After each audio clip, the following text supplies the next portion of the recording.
Because to the Shia, the Wahhabi doctrine is a heresy. If you happen to be living in Iran, across the water, then you are forced to live by a Ja'fari doctrine of Shi'ism, which for Sunni Muslims at least may be a heresy, although they are forced to live by it. And the idea of an Islamic state, how untenable the idea is. Saudi Arabia is supposed to be an Islamic state. Iran is supposed to be an Islamic state. Although they are totally opposed. To Iran, Saudi Arabia is a heresy. To Saudi Arabia, Iran is a heresy, or the Iranian Revolution, that is. So my point is that the nature of Sharia does not permit it to be enacted as law and remain Sharia. When it is enacted, it ceases to be Sharia. So why claim that the law is Sharia when it can never be? One of the most fascinating points of the many that you make in your book, if I'm remembering this correctly, is that you say, in essence, Sharia law is not what we would call in America settled law.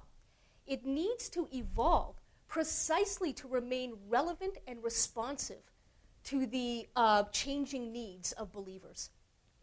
And is this what you mean, Professor An-Naim, when you say very boldly, very bluntly, that we need secularism to be better Muslims? We need a secular state to be better Muslims. You know, one of the problems I had writing this book and also trying to present the idea is the term secularism. Because in Muslim, or to Muslim audiences, secularism is almost tantamount to anti-religious. Yeah, atheism. Atheism and so on. So I always emphasize I'm talking about a secular state, not a secular society. I'm talking about a secular state precisely for society to be religious. Now, secularism as a philosophy can be atheist, but that is not what I'm talking about. I'm talking about a secular state. And I talk about a state that is never religious, but needs to be secular in the sense of being neutral regarding religion. For Muslims to be believers and to exercise their belief freely. Now, for Sharia to remain relevant to Muslims' lives, because, I mean, you can maintain Sharia as an ideal which has no relevance to daily life.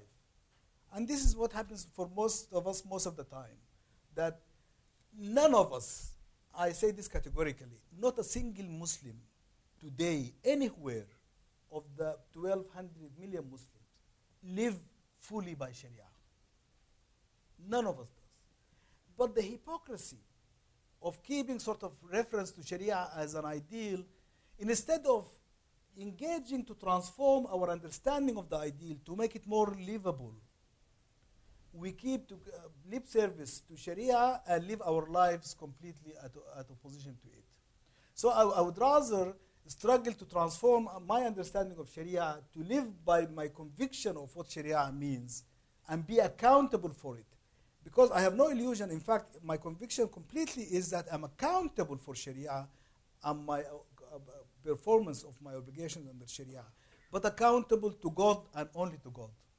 I'm not accountable to any other human being for my living by my understanding of Sharia. And that's why when I'm talking about my accountability to God, I cannot be hypocritical about my understanding of Sharia.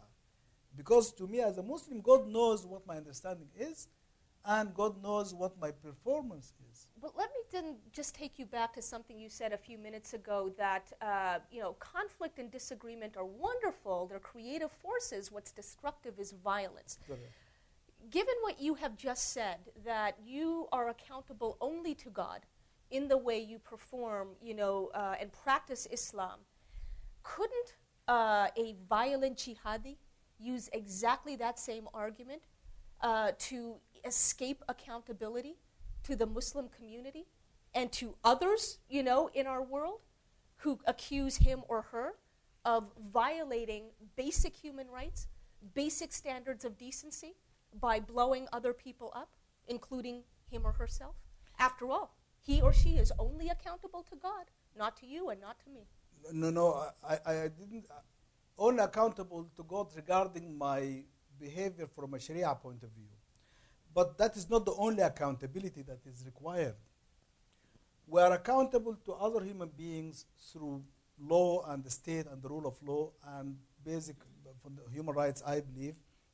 And for that, it's a different accountability which is accountability in this world by human institutions regarding killing anybody is a crime by any law, by any religious standard, anywhere. That crime is punishable by state law as secular law. Sort of blowing himself up, the person, if he survives, he will be accountable for the murder he committed. If he dies, then he is accountable to God. And the point is that as a Muslim, I am always accountable to God regardless of what the state does or does not do. But as a citizen, as a person living in this life, I am accountable to other human beings. I have to be. And so my accountability to God is not a substitute for my accountability to other human beings for my behavior regarding their safety, regarding their rights. Mm-hmm. So basically I'm saying the state is an essential institution. The rule of law is critically important, and we do that, but we do not claim to do it as a performance of our religious obligation, but as a fulfillment of our obligations as citizens. I want to just, one final question about Sharia, if I may, because as I was reading the book, I came across this passage on page 131, note that for yourselves, in which Professor An-Naim is referring to the dhimmi treatment of non-Muslims, by which we mean the second-class citizenship of non-Muslims. And he refers to it as, quote, completely untenable today, as illustrated in the case of Sudan, where the failure to acknowledge this reality has resulted in decades of civil war in the southern part of the country. So here's my question. Could a reinterpretation of Sharia play a role, not be completely responsible for, but play a role in ending the civil war and, by extension, the genocide in Sudan? It can, but not as... I think that it is essential for Muslims to challenge predominant understanding of Sharia or historical understanding of Sharia that lead to the jihadist logic that you mentioned, that lead to violence, that lead to discrimination against women, against non-Muslims. But all of this is not to say that we have a reformed Sharia that the state can enforce. Mm-hmm. I need to be clear on the point that no matter how enlightened my understanding of Sharia is, it is never for the state to enforce.